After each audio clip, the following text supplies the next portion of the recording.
Effectivement, en fait, c'est un projet extrêmement important de la Fédération sénégalaise de football.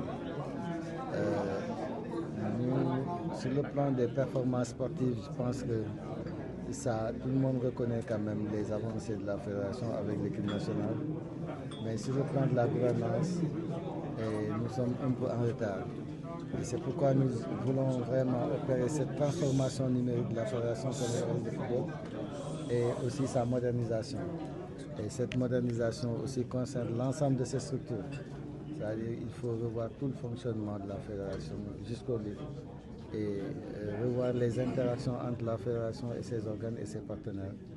Donc c'est ça quand même ce qui explique vraiment ce lancement de cette stratégie Smart FSF 2028, qui est un projet extrêmement important qui repose sur 3 piliers essentiels qui sont la digitalisation, euh, le renouvellement et le redimensionnement de certains projets de la fédération et ensuite la gouvernance et le financement.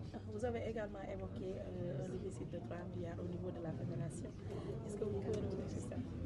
Bon, ça je pense que c'est un déficit que nous avons hérité de la fédération. Et ça ne date pas de maintenant.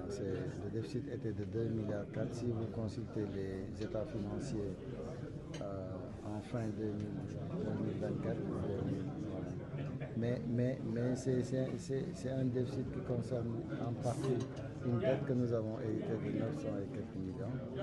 Et ensuite un défaut de couverture sur le stade Demba Diop de 2 milliards et quelques. Voilà. Justement, sur le stade Demba Diop, qu'en est-il exactement présentement?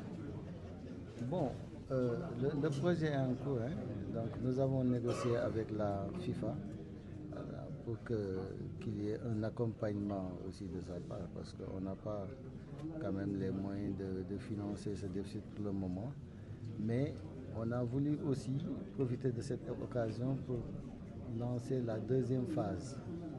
Voilà, du projet du stade Demba Diop. Et c'est ce qui va nous permettre quand même de redimensionner le projet et aussi de trouver d'autres sources de financement.